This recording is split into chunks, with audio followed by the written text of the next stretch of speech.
The morning I first noticed Max Barber, I was upside down. Specifically, I was wedged between a supply shelf and the gymnasium wall at Carver Peak University, trying to retrieve a foam roller that had somehow rolled itself into the narrowest possible crevice. As if the universe had decided my Monday morning needed an extra layer of humiliation. My shirt had ridden up my back, was pressed against cold cinder block, and I was grunting in a very undignified way when the gymnasium door swung open and a wave of cedar and black pepper hit me so hard I nearly knocked myself unconscious on the shelf corner. I knew what that scent meant. I'd spent 23 years as an Omega who was, for lack of a better phrase, deeply opposed to the implications of that biology. I'd been through presentation at 17, the late bloomer in my family, and I'd spent the 6 years since building a life that had nothing to do with instinct. I taught assistant sports therapy classes. I had a very organized apartment. I kept suppressants in my left jacket pocket like car keys. I had a plan. The plan did not include whatever was happening to my nervous system right now. I extracted myself from behind the shelf with the foam roller clutched to my chest and turned around to find a man standing in the doorway of the supply room, looking at me with an expression that sat somewhere between concern and amusement. He was tall, which, fine, most alphas are. It's not a personality trait. With dark blonde hair that looked like he'd raked his hand through it roughly about 40 seconds ago and hadn't bothered to fix it. His jaw was doing something I strongly resented, and his eyes were pale gray, the color of winter's sky just before snow decides to make everything someone else's problem. He was holding a clipboard. Josh Hagan? His voice was a low, unhurried thing, like it had never once felt the need to rush anywhere. Yes. I hugged the foam roller tighter, which I immediately recognized as a stupid thing to do but couldn't stop. I'm Max Barber, the new head of the athletics department. He held out his hand. I've been going through department files this morning. Your name came up. You run the assistant sports therapy program? I shook his hand. That was a mistake. His palm was warm, his grip firm without being demonstrative about it, and the cedar and pepper scent kicked up 3 degrees when we made contact. My suppressants, which I had taken exactly on schedule at 7 this morning, were suddenly doing absolutely nothing useful. That's me, I said, and released his hand faster than was probably polite. Welcome to Carver Peak. Thank you. He glanced at the foam roller. Rough morning? Standard, I said. Is there something you needed from me, or just introductions for now? I'll be meeting with everyone in the department this week. He smiled, and it was the kind of smile that didn't perform itself. It was just there, quiet and genuine. Your program has a strong reputation. I'd like to talk more about it at some point. Sure, I said. My office hours are on the department website. And then I walked out of the supply room with my foam roller and my dignity in approximately equal portions, which is to say, barely holding on to either. The scent followed me down the hallway for 3 full minutes before my nervous system accepted that I had left the building. I sat in my car in the parking lot, windows down despite the October chill, and gave myself a very firm internal lecture. It was biology. Just biology. Alphas and Omegas had been walking around producing scents that affected each other since before written history. That was not news. That was not special. And it absolutely did not mean anything that Max Barber's scent had bypassed 23 years of lived experience and gone directly to whatever ancient part of my brain still believed in things like fate and bonding and the specific vulnerability of letting someone close enough to matter. I'd watched my older sister go through a bond pairing at 24, and I'd watched what happened when it fell apart 2 years later. She'd been fundamentally altered by that loss in a way she never fully recovered from. The biology of bonding was not a gift. It was a trap dressed up in instinct and pheromones and the terrifying warmth of someone else's skin. I was not doing that. I started the car and drove home, and very deliberately did not think about gray eyes or cedar or the fact that when Max Barber had smiled at me, something in my chest had shifted like a stone turning over in a riverbed, slow and inevitable and impossible to put back. The problem with working in the same department as someone whose scent your body has apparently decided is personally significant is that universities are not large buildings. They're connected by hallways, and hallways are enclosed. And enclosed spaces concentrate scent in ways that make a biology-based inconvenience very difficult to strategically avoid. I tried though. For 3 months, I tried. I attended department meetings and sat at the opposite end of the table. I responded to Max's emails promptly and professionally and with exactly the level of warmth appropriate to a collegial working relationship when he stopped by my office to discuss the spring therapy program schedule in November. I kept the door open and sat behind my desk with my suppressants freshly topped up and my posture communicating very clearly that this was a professional context. He was, unhelpfully, good at his job. He'd revitalized the department's budget requests within his first month, secured 2 grants I hadn't seen coming, and had a way of listening in meetings that made people feel like their ideas actually landed somewhere. He was direct without being cold. He remembered things people told him, not in a calculated way, but in the way of someone who was simply paying attention. He also, I noticed with the surveillance level awareness I was pretending not to have, went to some lengths not to make me uncomfortable. He never lingered near my office. He kept his emails to department-wide communications and direct questions with clear subjects. When we were in the same room, he didn't press in, didn't angle himself toward me the way some alphas did. That unconscious territorial lean that announced itself before the person even knew they were doing it. It would have been easier if he'd done that. I know how to be annoyed. Annoyance is armor. What I didn't know how to do was handle the particular discomfort of someone being respectful. It made it very hard to maintain the clean professional wall I was building because you can't be irritated at someone for being considerate and without irritation. I was left with only the increasingly persistent awareness that Max Barber was, as much as I did not want to think about it, someone I was interested in. Not bonding, interested. Just person interested. Which was arguably worse, because person interest had no suppressant equivalent. It was my colleague Delia who finally said something, because Delia believed very strongly in saying things. We were in the faculty lounge in early December, and she was watching me watch the hallway through the door window with an expression she'd been wearing for approximately 6 weeks. You know, she said, wrapping both hands around her coffee mug. Avoidance is technically a coping strategy. I'm not avoiding anyone. I'm having coffee. You've checked that window 4 times in 3 minutes. I have a lot on my mind. His name is Max Barber, and he runs the athletics department, Delia said, in the tone of someone reading from a case file. He's an alpha, which your nose apparently figured out before your brain did, and you've been tying yourself in knots about it since October. I looked at her. Do you have a point? My point is that you look exhausted, Josh. Not unhappy, not angry, exhausted, which is what happens when you spend 3 months fighting something. She took a sip of her coffee. What exactly are you fighting? The general concept of letting an alpha near enough to matter, I said, and then immediately wished I'd said something vaguer.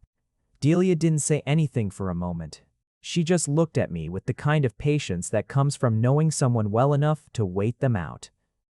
Because of what happened to Kara, I said, quieter. Kara's bond failing was devastating, Delia said carefully. But Kara also chose to ignore a lot of warning signs because she wanted the bond to mean something it didn't. That's not a story about bonds being bad. That's a story about one specific situation. I know that, but you're treating it like universal evidence. I didn't answer because she was right and we both knew it, and sometimes being right about someone doesn't make the conversation feel better. Sometimes it just makes the exhaustion more visible. I didn't check the window again after that, but only because I was very deliberately looking at my coffee. The first real conversation I had with Max, not department business, just conversation, happened the following week, 3 days before the semester break. I was in the gym late, working through my own therapy exercises for a shoulder I'd partially tweaked the previous month, and he was apparently in the habit of using the small weight room adjacent to it on weekday evenings. I didn't know this. If I had known this, I would have organized my schedule differently. and the next several months of my life would have looked entirely unlike what they turned out to be. He noticed me through the glass partition. I noticed him noticing me. There was a brief, entirely adult exchange of nods, and then he came through the door. "Shoulder?" he said, nodding at the way I was rotating my arm. "Tweaked it in October, working it back." "What's the protocol?" I told him. He listened without trying to offer improvements, which was notable because most people hear about an injury and immediately want to tell you about their cousin's physio or something they read online. "You do this on your own?" he said. "I know what I'm doing, I don't doubt it. No edge in that, just a statement. Do you always work late?" "When the gym is quieter," I switched to the other arm. "You're usually here evenings?" "Most weekdays. I find it easier to think when I'm moving." There was a pause that was not uncomfortable, which was itself uncomfortable to me, because I'd spent 3 months being very invested in any silence between us feeling professional and bounded, and this one didn't. This one just felt like a pause between two people who were standing in the same room and didn't mind it. "Why do you go so far out of your way to make sure I'm comfortable?" I asked, before I'd fully decided to ask it. He was quiet for a moment. "Because you clearly wanted distance, seemed worth respecting. Most alphas don't bother."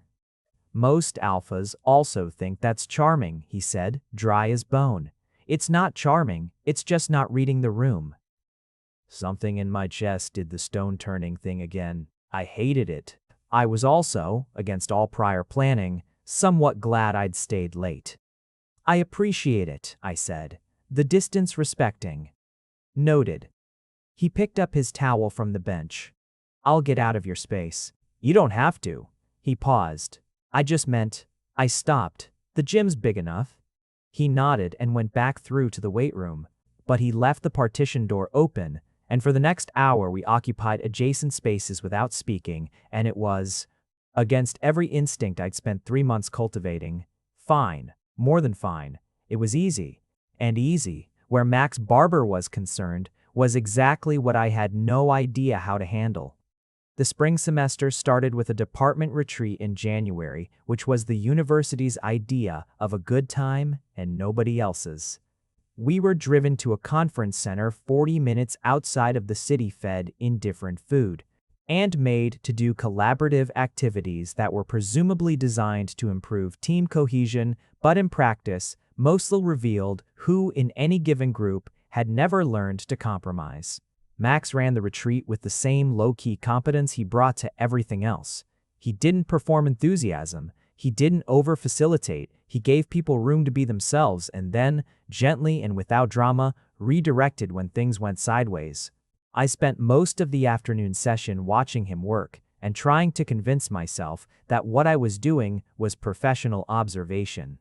By dinner, Delia had given up pretending not to notice and was simply watching me watch him, with the open interest of someone who had bought a front-row ticket to a show they'd been waiting months for.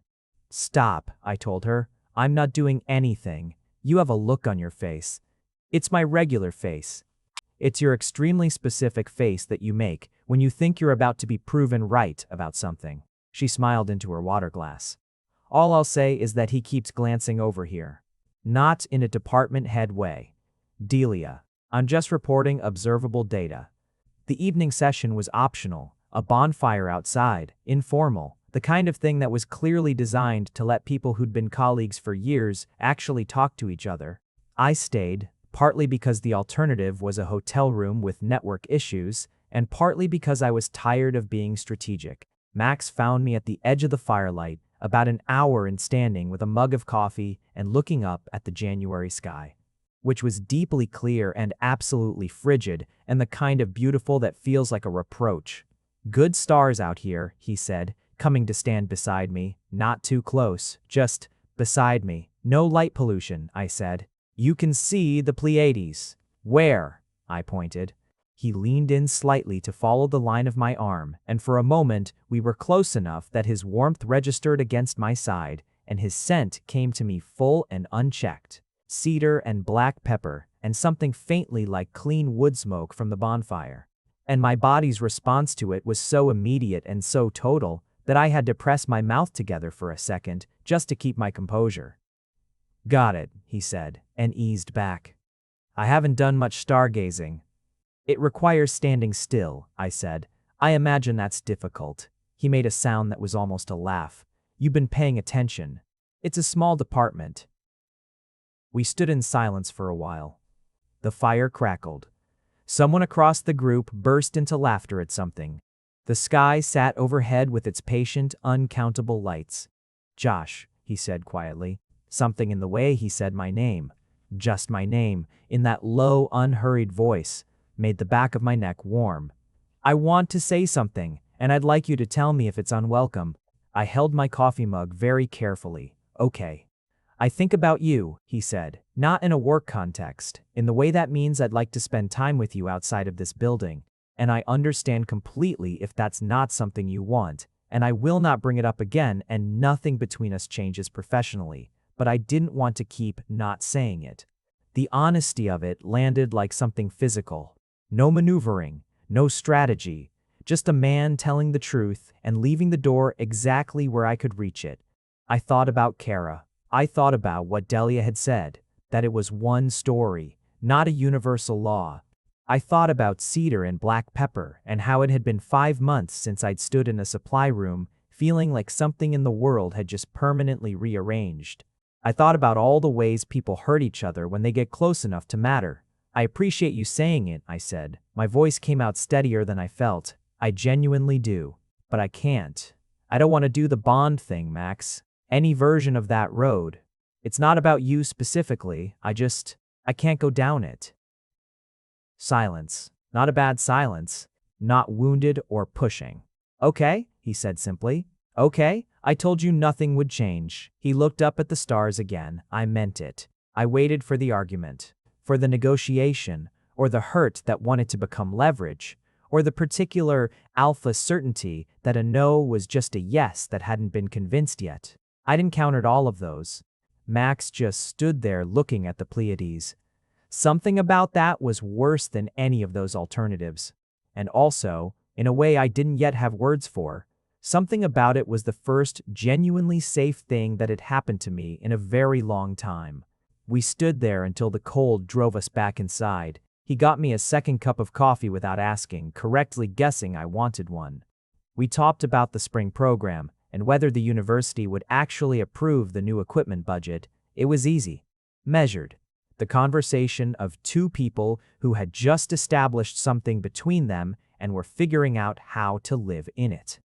I went to bed that night and stared at the ceiling for a long time. I hadn't been wrong to say no. I hadn't been wrong. The reasons were real and the fear was real, and a fear you can name is one you've at least looked at directly.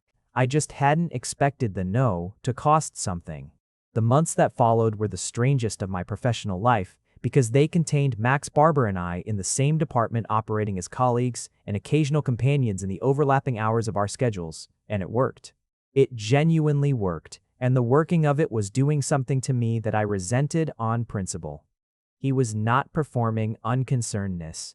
He was actually unconcerned. Or rather, he had filed the conversation from the retreat under accepted and moved forward, the way a person does when they actually mean what they say rather than saying what's strategic. This meant I could not be on guard against manipulation, because there was no manipulation. There was just Max being exactly who he was. In February, we fell into the habit of getting coffee on Wednesdays, not planned.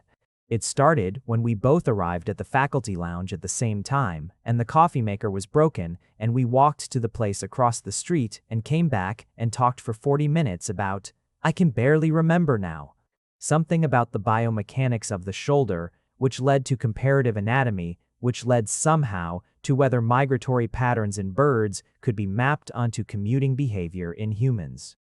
It was the kind of conversation that doesn't know where it's going and arrives somewhere unexpected. The following Wednesday, I found myself in the lounge at the same time. He walked in 4 minutes later. We went across the street without discussing it. By March, it was just Wednesdays. Both of us knew it. Neither of us named it. You're doing the thing where you pretend not to know you're doing a thing, Delia told me in the 3rd week of March. Wednesday coffee is not a thing. It's hydration. You came to my office Tuesday to ask if I wanted anything from the coffee place, and you specified tomorrow. I was being collegial. Josh? She put down her pen. I have known you for 4 years.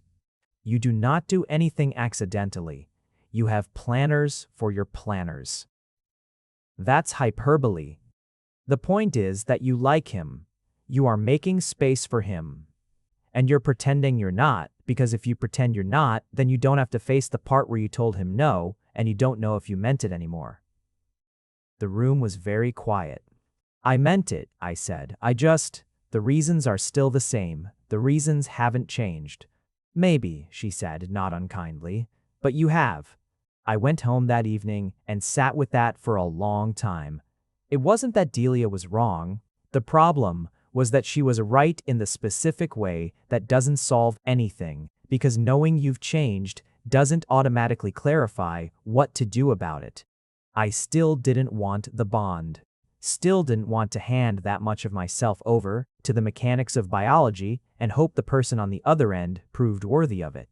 Still carried Kara's devastation around in the back of my throat like a warning I couldn't unswallow. But I also wanted Wednesday coffee. I also wanted the particular quality of Max's attention. The way he listened with his whole body tilted slightly toward you and said things that were true rather than diplomatic. I wanted the ease, which had become the most surprising thing about him. Not his competence or his steadiness, but the specific ease of being near him. The way my own nervous system had stopped treating him like a threat sometime around mid-February and had started treating him like something else. Something I didn't have a clean word for. Wednesday came. He was already at the faculty lounge when I arrived, coat on, apparently ready to go. You're early, I said. You're late, he said. I looked at my watch. I was 45 seconds late. That's not. I'm being ridiculous. He handed me my coat from the hook. Ready? We walked across the street. The March air had that particular quality of wanting to be spring without quite committing to it yet. We ordered at the counter.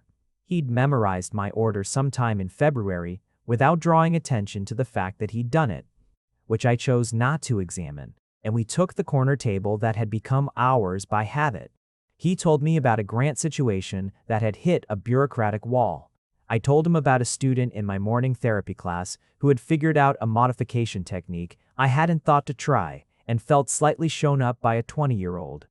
That's not being shown up, he said. That's learning from your students. It's the same thing, not remotely. He wrapped both hands around his mug. Shown up implies loss.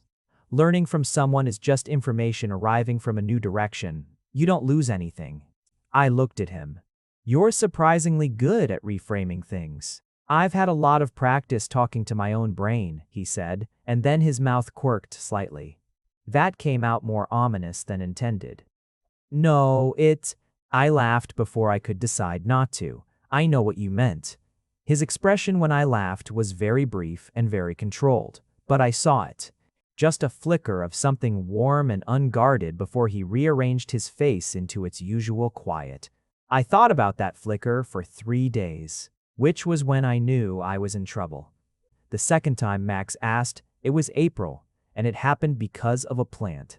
I had acquired over the winter a small collection of succulents on my office windowsill, which sounds like a minor detail, but is relevant because one of them, a particularly uncooperative variety that Delia had given me as a birthday joke, had developed what I could only describe as an existential crisis. And Max happened to walk past my office on a Thursday afternoon while I was staring at it with the kind of helpless concern usually reserved for situations with higher stakes. He stopped in the doorway. Is it dead? I don't know, I can't tell. He came in and looked at it. We both looked at it. It was a small, slightly collapsed thing that had been green 3 weeks ago and was now the color of unresolved feelings. I think it might be overwatered, he said. The instructions said twice a week. Succulents don't want twice a week. They want neglect and bright light. Nobody told me that. It's on the label. I stared at the label. There it was. Low water. Indirect light. I had been doing the opposite of both. The succulent and I had been living in a comedy of errors for 2 months. Great, I said. I've been killing it with attention. Max was quiet for a second, and then he said, I'm familiar with the impulse, in a tone so dry that I burst out laughing, and he did too. Actually laughed, not just smiled the real thing. And his whole face shifted with it, the gray eyes going warm, and it lasted maybe 4 seconds before we both pulled ourselves together. Dinner, he said, once the room had settled. Not awkward about it, not preamble.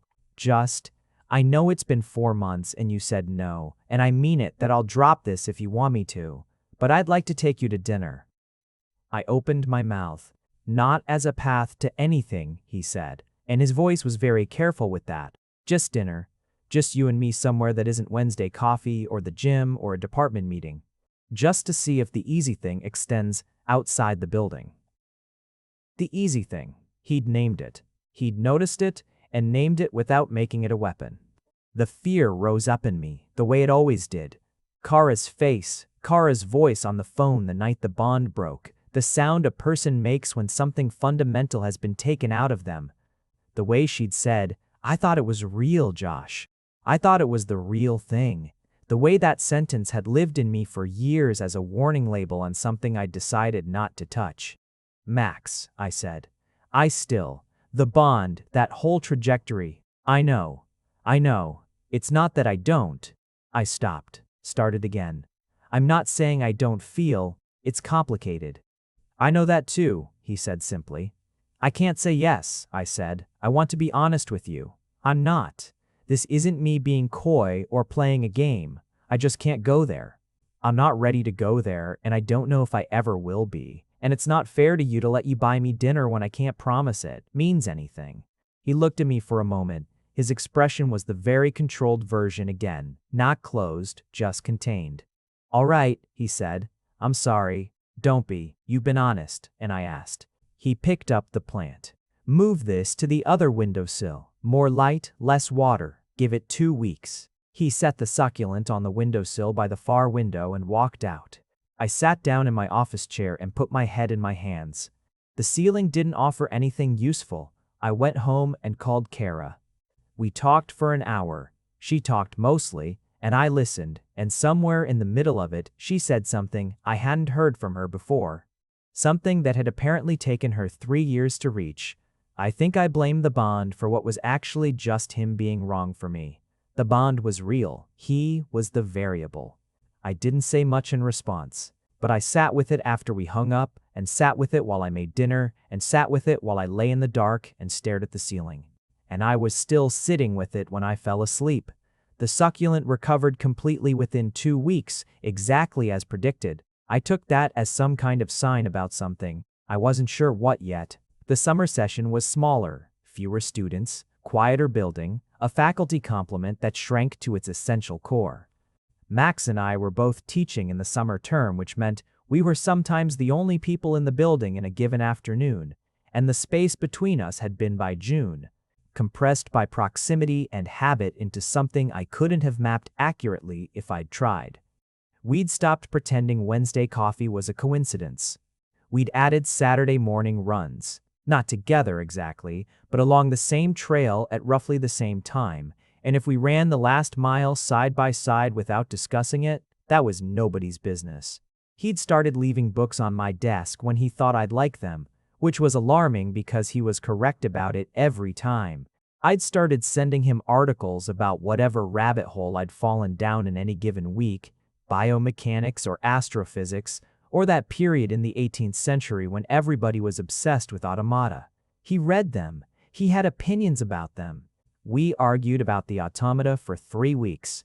My point, I said in July, in his office, which I had apparently started visiting with enough frequency that I'd claimed a specific chair, is that the anxiety people had about automata wasn't really about whether machines could be alive. It was about the fear that being alive wasn't as special as they thought. Which is the same anxiety, he said, leaning back, as every conversation about AI in the last 50 years. That's my point. We've been having the same conversation since the Enlightenment, and we keep pretending it's new. Because each generation wants to believe they're the one grappling with the real version. Exactly. I pointed at him. Exactly. He was smiling. Not the small, polite one, the real one. The one that took up more of his face and did things to his eyes. What? I said. Nothing. He turned back to his desk. You're very animated when you're arguing something you care about. I was quiet for a moment. Is that a problem? Quite the opposite. He said it lightly, without looking up from his papers, and the lightness of it made it somehow more sincere than if he'd turned to face me. I went back to my office and sat down and thought very hard about what I was doing. The honest answer was that I was falling. Not quickly and not without resistance, but steadily, the way glaciers move. Imperceptible day to day, but look back at where you started and the distance is breathtaking. I was falling, and I had known it for a while, and I had been conducting an increasingly unsuccessful campaign of self-deception about it for months. What I hadn't figured out yet was what to do about the fear. It hadn't gone away. If anything, the closer I let Max get, the more clearly I could see the specific shape of what losing this would look like. Not just a bond breaking, but losing the person. Losing the particular quality of Wednesday mornings and the automata argument and the way he said my name, like it was a thing worth saying carefully. That was terrifying in a way I hadn't anticipated. I'd been so focused on protecting myself from the bond that I hadn't prepared for the possibility of protecting myself from something much simpler and much harder to armor against. Just caring about someone. Just that. In August, I made a mistake. We had attended a faculty event. End of summer outdoor. The kind of thing where the administration provided wine and everyone pretended to enjoy standing in a parking lot while there was a building full of chairs 10 feet away. It was warm. Max had his jacket off and his sleeves rolled up, and his scent in the summer heat without the buffer of indoor air conditioning was present. In a way that my suppressants were technically handling and my body was choosing to ignore. We were standing at the edge of the group. We had been talking about nothing in particular, the comfortable nothing that had become our baseline. And then someone, a senior faculty member, probably 2 glasses of wine into the evening, made a comment across the group about seeing us together and didn't. Omega Josh finally finds someone to settle him down and said it with the particular careless intimacy of people who think they're being warm when they're being reckless. I went very still. I felt, rather than saw, Max's expression change beside me. We're colleagues, I said, clearly and evenly, and moved away to get a glass of water. I stood at the drinks table for a moment with my back to the group. Max appeared beside me, not close, just present. You okay? He said quietly. Fine, I said, which was a lie, but a functional one. I was fine. I was just also furious at the casual assumption that an Omega needed settling, and furious at the way my own body had been so unhelpful all evening, and furious at myself for the small, sharp hurt in my chest that had nothing to do with the faculty member's comment and everything to do with the part of me that had wanted him to contradict it differently than he had, which was irrational. He had been right to not contradict it at all. He didn't mean harm, Max said. I know. I turned around. That's almost the annoying part. He looked at me for a moment. Do you want to leave? I think I should. We left together, which was probably not great optics given the circumstances, but neither of us mentioned that. He walked me to my car. The evening air had cooled and the parking lot was quiet, the party a murmur behind us. Josh, he said, and stopped. I looked at him. He looked like he was deciding something. And then he said, I'm not. I don't have an agenda here. That comment bothered me too, for the record. Not the same way it bothered you, but the implication that you're something to be settled. That's a reductive way to see you. Something in my chest went very complicated. You're one of the most self-possessed people I've ever met, he said. You know exactly who you are. That's not a problem to be solved. I stood there for a moment in the cooling August air and let that land. Thank you, I said, and my voice was not as steady as I would have liked. Sure. He took a step back. Get home safe. Et.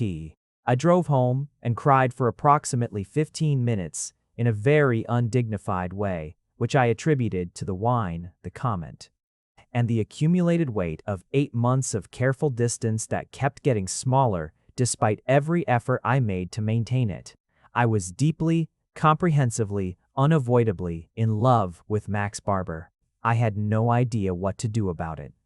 September arrived, and I'd spent all of August working up to something I couldn't quite finish building. The honest version was this: I wanted to say yes. I wanted to go back and say yes to the dinner in April. Yes to whatever was underneath Wednesday coffee and Saturday runs and 2 months of summer arguments about things that didn't matter and somehow mattered more than anything. I wanted to say yes, and I couldn't figure out how to do it without first explaining every version of no I'd already said and why they'd been real and also insufficient, which was a speech I'd been composing and discarding since mid-July.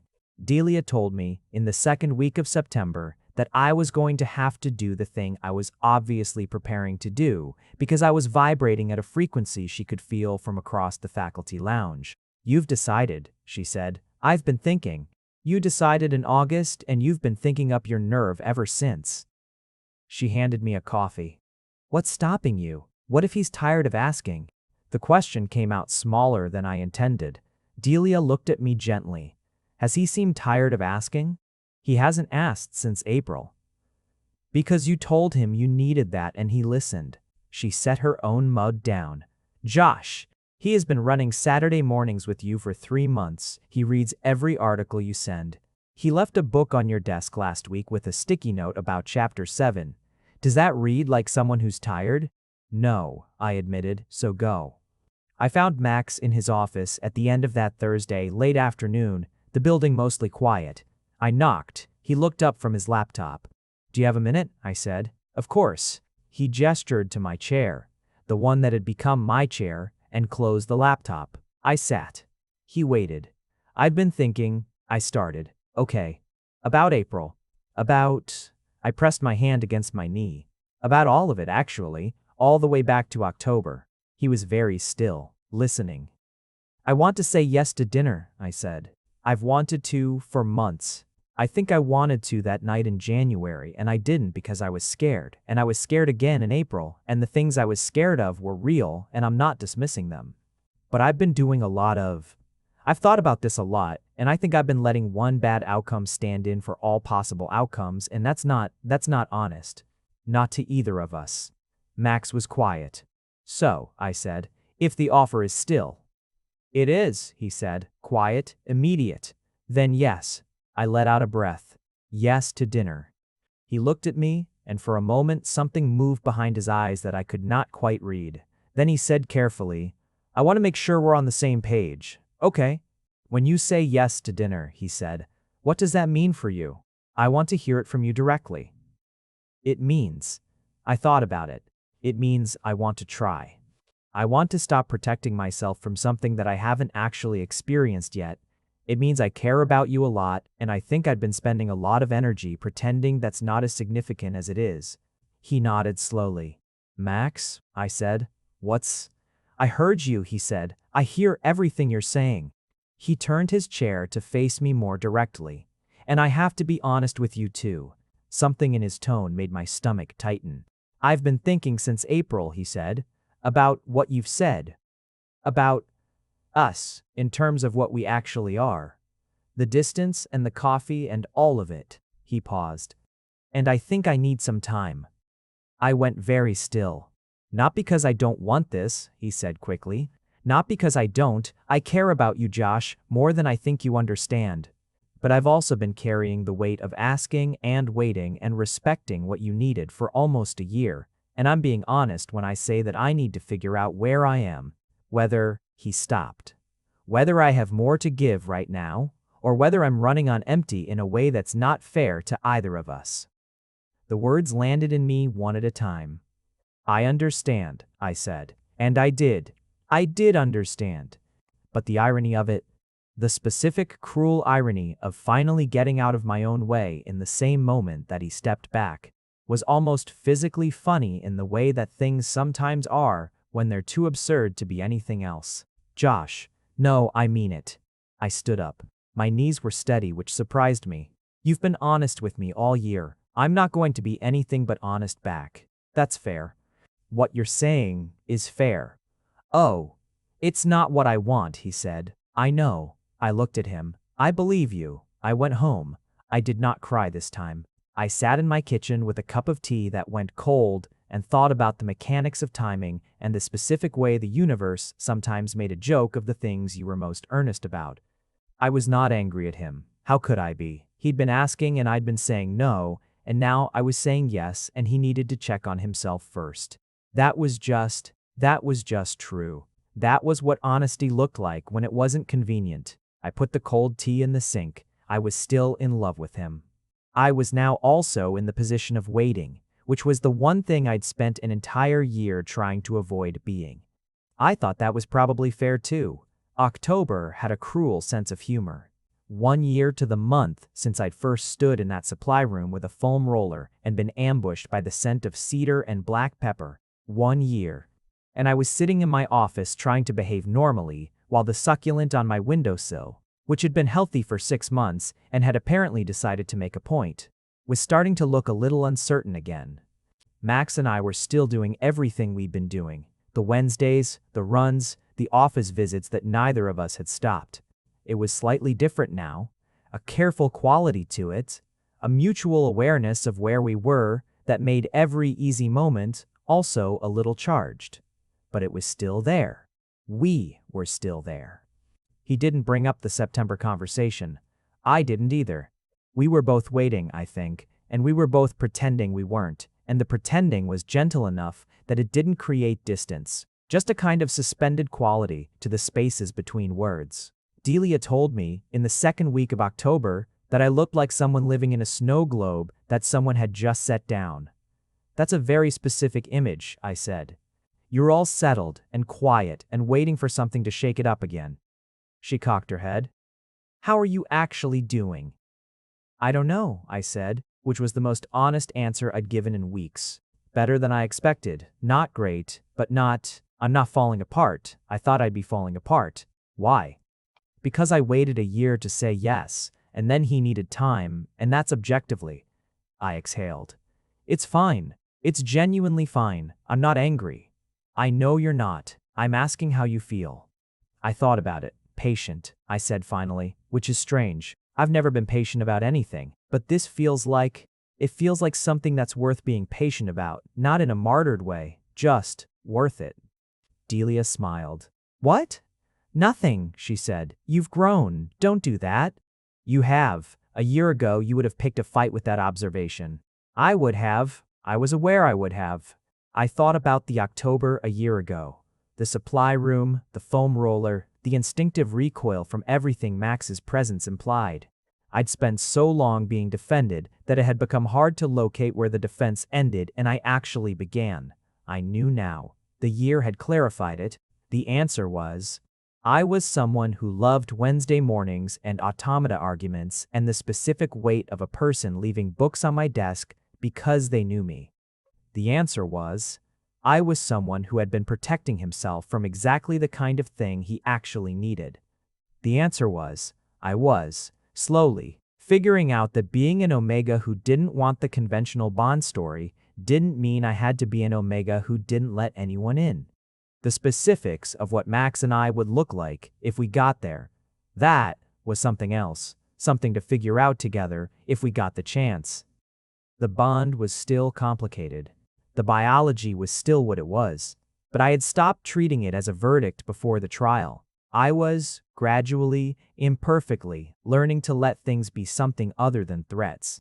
On a Thursday in the third week of October, I was in my office writing up therapy program notes when I heard a knock. Max stood in the doorway with a paper coffee cup and an expression I hadn't seen before. Not contained, not controlled, just open. I was going to wait until I had something more articulate to say, he said. I set down my pen. But I've been drafting versions of this conversation for 3 weeks, and they all sound like I'm reading from a script, so. He came in, he sat down. He set the coffee on my desk, near me, not on his side of any imagined divide. I missed you, he said.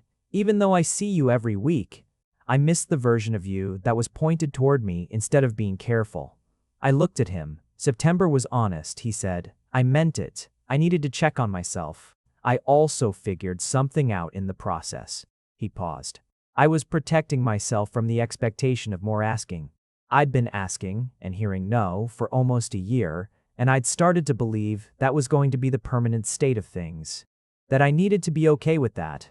And I was trying to work out how to be okay with something I'm actually not okay with at all.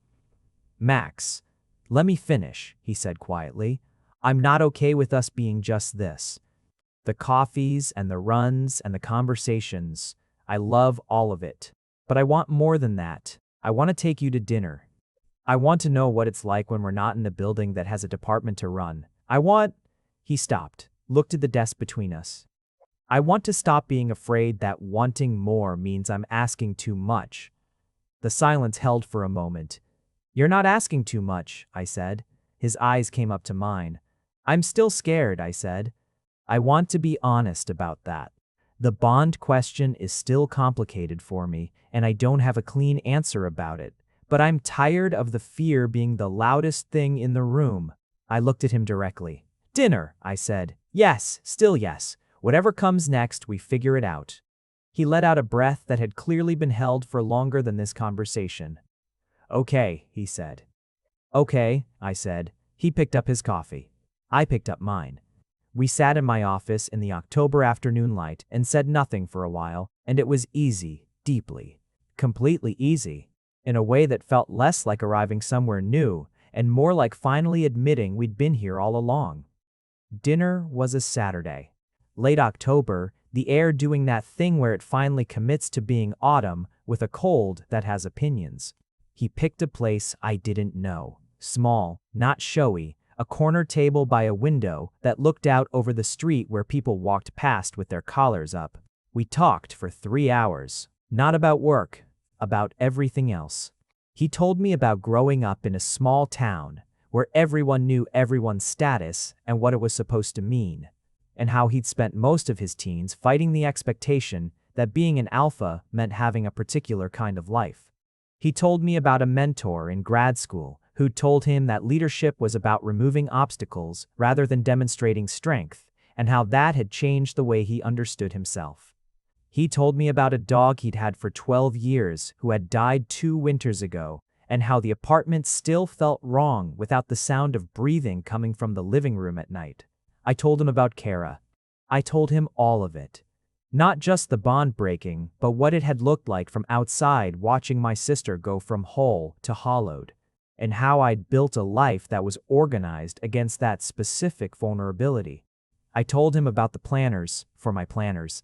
He laughed real and warm, and how I'd taken suppressants on a schedule so precise I'd never once had a slip in 6 years.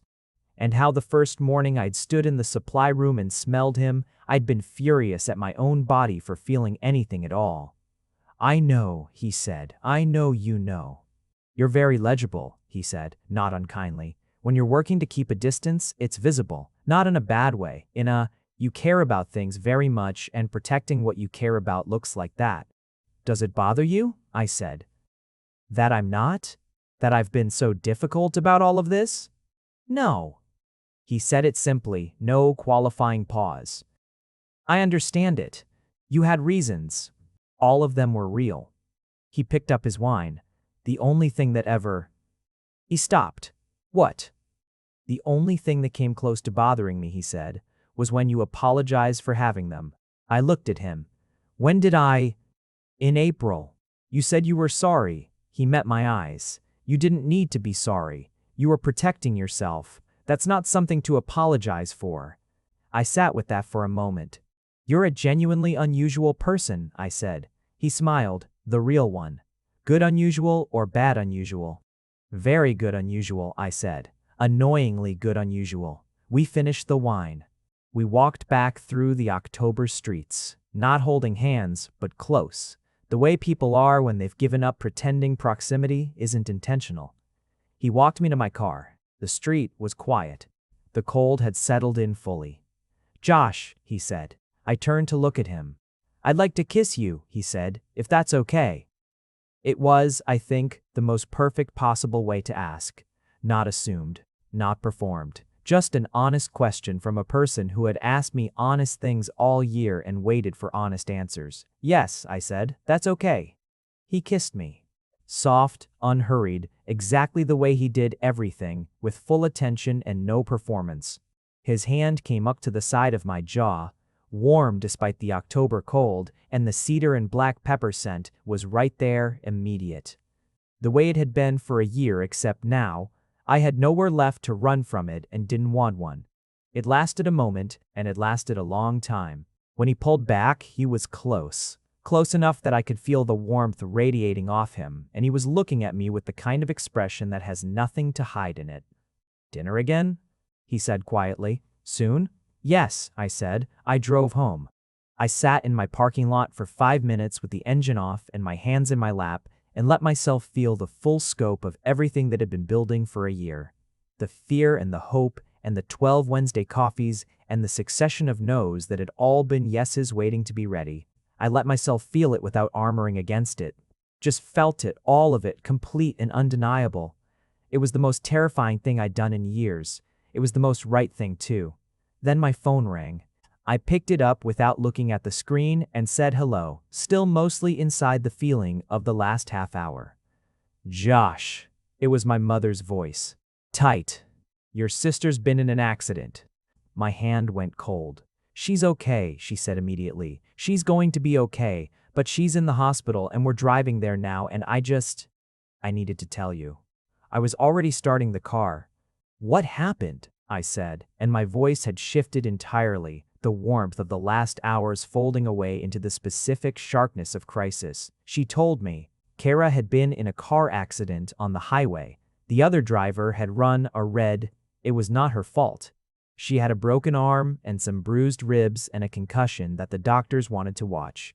She was conscious. She was asking for the family. "I'm coming," I said. "Text me the hospital." I hung up. I sat for exactly 3 seconds. And then I did something that I would, in the following weeks, have to come to terms with in stages. I called Max. He picked up on the second ring.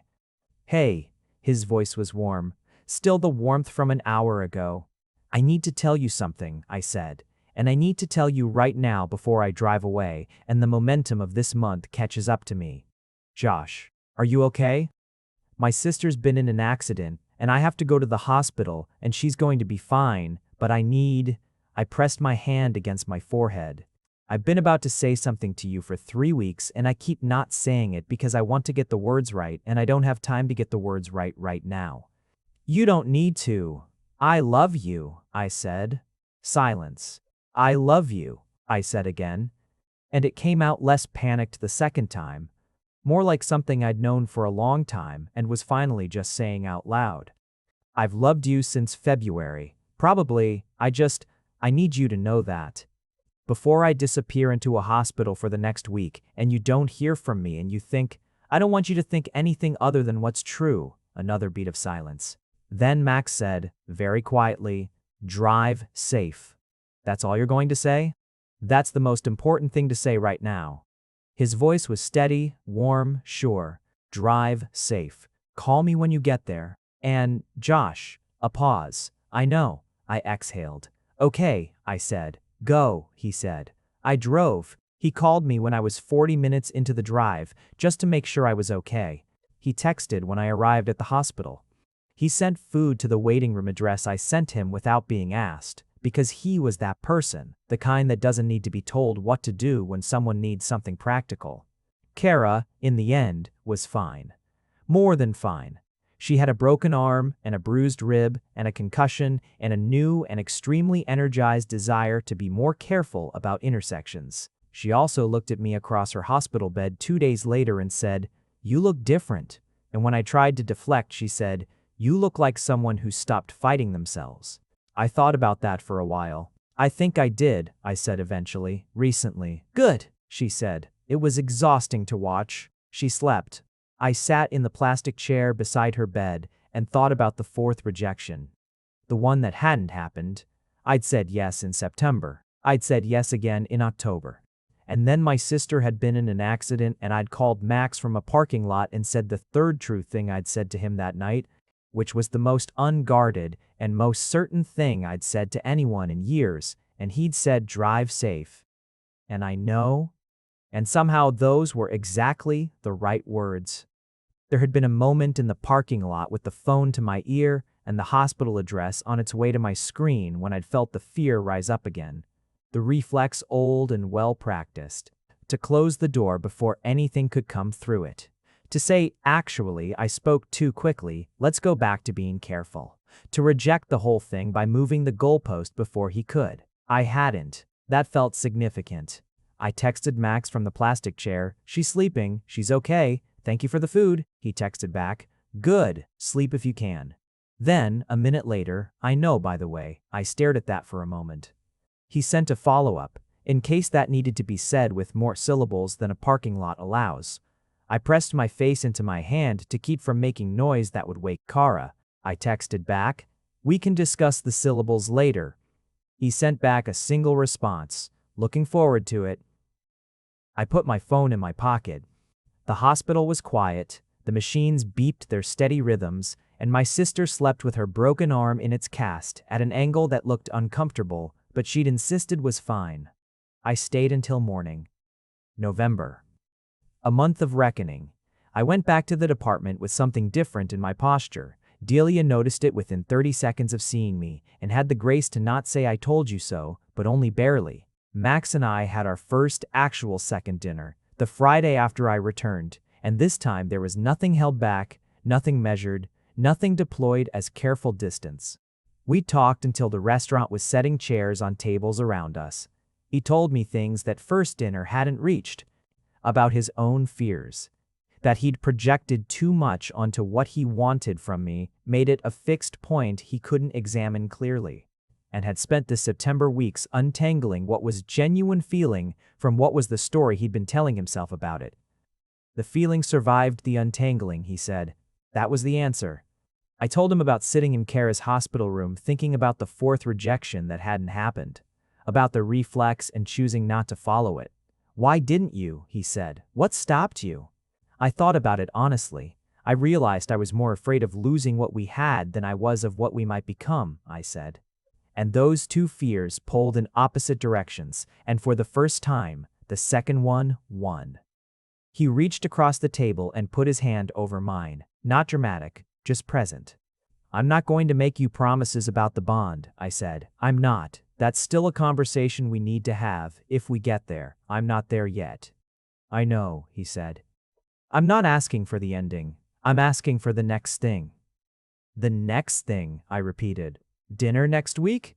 Yes, I said. And the week after? Probably, I said, and meant it as a yes. He turned my hand over and held it properly, and we sat like that for a while in the quiet restaurant, and it was easy, deeply, completely, comprehensively easy, and I stopped making mental notes about how easy it was and just let it be.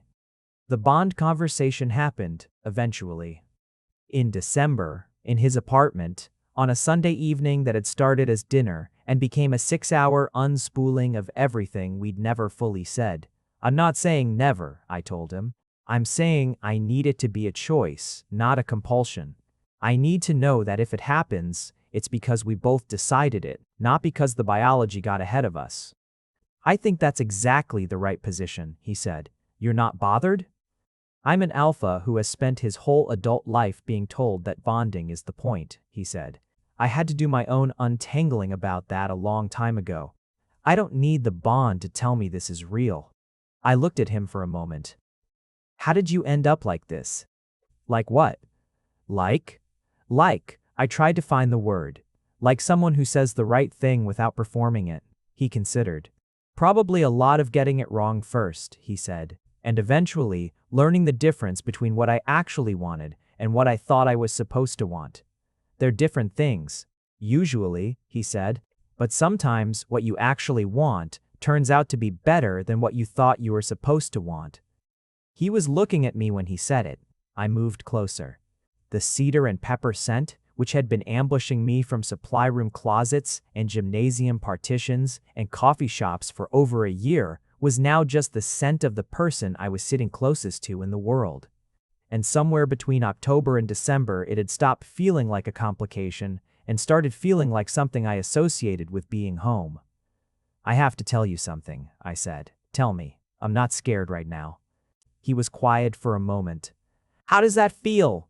"Strange," I said. "Good strange." He moved closer too until we were sharing warmth in the December cold, his arm around my shoulders and my head tilted toward his, and the apartment was quiet except for the city outside.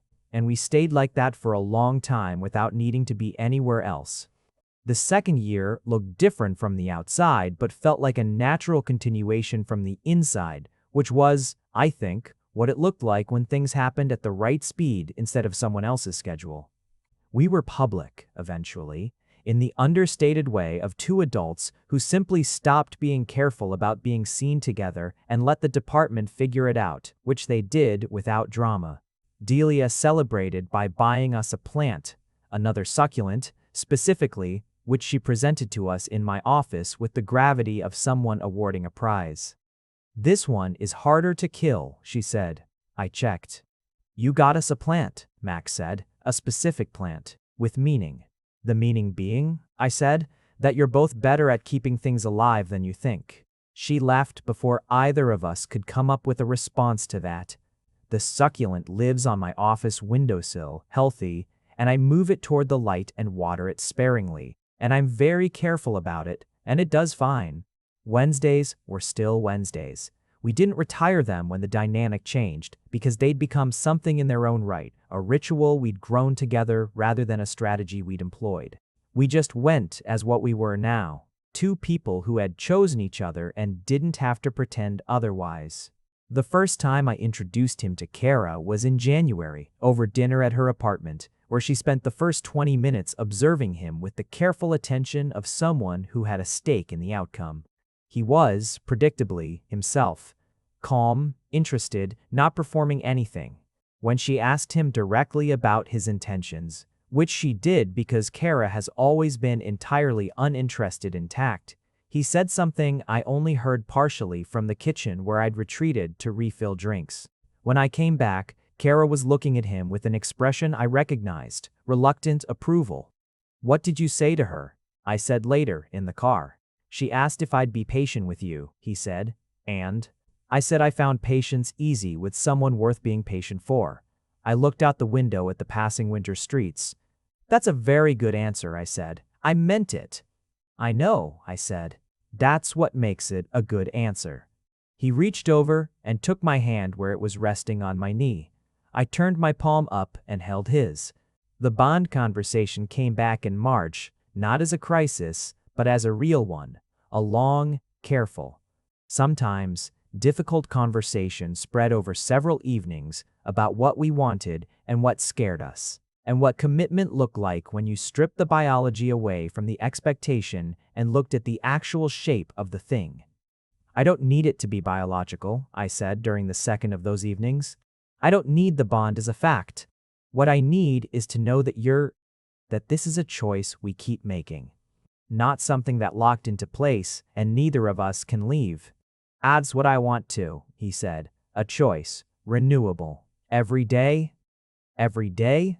Every day we're still doing this." He met my eyes, which I intend to be a very large number of days. I took that in. "Okay," I said. "Okay? I mean, yes, that's a yes."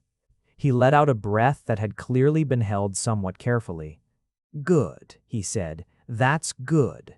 We figured out the rest slowly, the way most important things get figured out, imperfectly with missteps, with the occasional conversation that was harder than expected and required both of us to come back to it in the morning when we'd had time to think. We got things wrong. We came back and named the wrong thing and tried again. That was, I learned, what the renewable choice actually looked like in practice. Not constant perfection, but constant willingness to return. It turned out I was capable of that. I had not known. The year had taught me. The succulent, against all odds, bloomed in April. Small white flowers, barely there, a quiet announcement of something persisting. I sent Max a photo. He texted back, "There it is." I kept the photo. I keep a lot of things now, which is new, not a hoarder of sentiment, just someone who has stopped throwing things away because they feel dangerous. I kept the photo and the photo of Kara's cast that she sent me as a joke, with the caption "Worst timing ever" and the first book Max left on my desk with the note in the margin of chapter 7. Just a question mark, and a small drawing of a bird which I did not understand but kept anyway.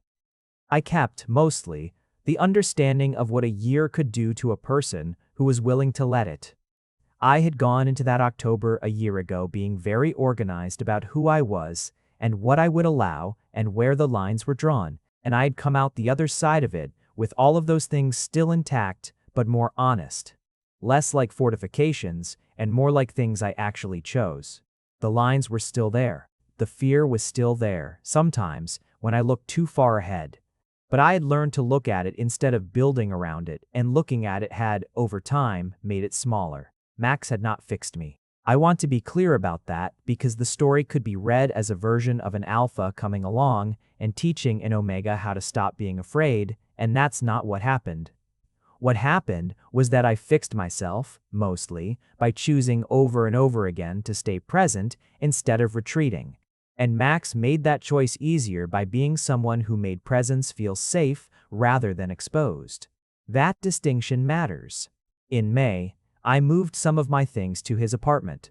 Not a formal move, just a gradual migration over several weeks. A few books, some clothes, the wireless speaker that had better sound than his. He cleared 2 shelves. I filled them. The cedar and pepper scent was, by then, inseparable from the scent of home. I stopped noticing it as a thing apart from him and started noticing it as just him, the same way you stop noticing the sound of your own heartbeat until you need to. One evening in June, late, we were in the kitchen. He was making something that involved considerably more effort than I would have brought to it. And I was sitting on the counter reading aloud from a journal article about kinesthetic memory because I'd been excited about it all day and he was a willing audience for anything I'd been excited about all day. He stopped what he was doing and looked at me. "What?" I said. "Nothing," he said, in exactly the tone he'd used that day in his office when I'd been animated about the automata. "Just, you." "That's not an answer." "You read to me like you trust me to follow along," he said. "That's new. From a year ago." I thought about it. "I think you taught me how to do that," I said. "No," he said. "You did that. I just made it easier to practice." I put the journal down. "Max." "Yeah. I love you," I said. Not from a parking lot this time. Not in a crisis. Just from a kitchen counter on a Tuesday in June, certain and calm, and with nowhere else to be. He came across the kitchen and kissed me. And it was the cedar and black pepper smell and his warm hands and the easy thing that had been easy from the beginning if I'd only known how to let it. "I know," he said, against my mouth. "You keep saying that. Because you keep saying it like you expect me to be surprised." He pulled back just enough to look at me. "I've known since February. You sent me 17 articles in 1 month and argued about automata for 3 weeks. The evidence was overwhelming." I laughed, really laughed, the full kind, and he was smiling the real one. And the kitchen smelled like whatever he was cooking, and cedar, and black pepper, and something I didn't have a name for that was probably just this.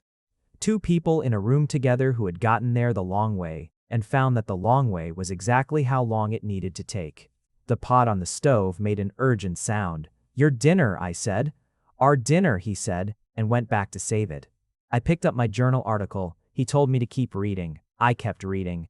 Outside, the June evening was warm and long, and the city went about its business, and the succulent on my office windowsill 3 blocks away was quietly, persistently, blooming.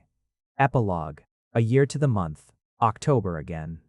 2 years now from a supply room and a foam roller and the ambush of cedar and black pepper on an ordinary Monday. 1 year from a parking lot and a phone call, and the 4th rejection that didn't happen because I finally got out of my own way at exactly the wrong moment for everything except the most important thing. We were at the department retreat, a different venue this year, better food, the same blend of professional and genuine that characterized Carver Peak when it was doing its best. Max was facilitating a session, and I was watching him from my seat at the side of the room. Not because I was conducting professional observations of his leadership style, but because I was looking at the person I loved and finding that easy to do. He caught my eye across the room. That quiet look, the one I'd spent months misreading and had now spent a year understanding. Warm, present, entirely without performance. He made a very small gesture toward the coffee setup at the back of the room, raised eyebrows, a tilt of his head. And I got up and poured us both cups and came back to the side of the room where there were 2 chairs that nobody else was using.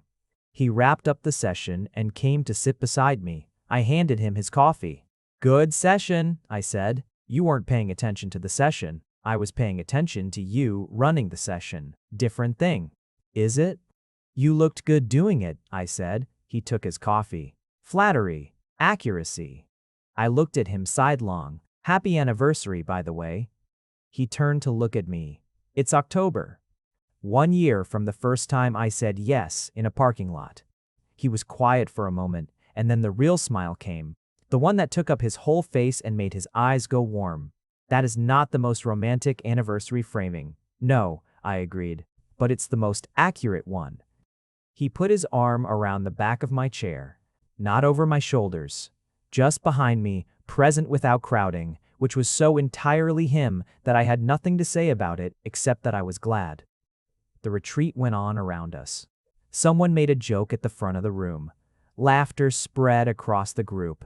The October afternoon light came through the windows at a low angle, the particular gold of autumn that makes everything look slightly significant. And I sat with my coffee and my person and a specific piece of a place I had taken a very long time to arrive at. It had not been a clean road. I had said no when I meant not yet, and waited when I should have spoken, and needed a car accident and a parking lot phone call to get out of my own way in time. I had carried my sister's pain as if it were a contract I'd signed, and spent years building distance as though distance were the same thing as safety. It wasn't. I know that now. Safety was this: Wednesday coffee and automata arguments, and someone who left books on my desk and said, "I know," when they meant "I love you too," and who had kissed me in an October parking lot with a hand against my jaw, while the cedar and black pepper scent wrapped around both of us in the dark. Safety was choosing. Renewable and imperfect and daily.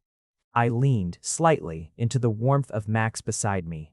Outside, October did what October always does. It lit the world up gold and let it be beautiful, just for now, before the cold came. That was enough. That was exactly enough. If you made it to the end, you're my kind of person. Leave a subscribe, comment down your favorite part of the story, and if you want early access to videos, exclusive content, or just want to support the channel, make sure to join our Patreon. Link is in the description. Even one member genuinely means the world to me. See you in the next one.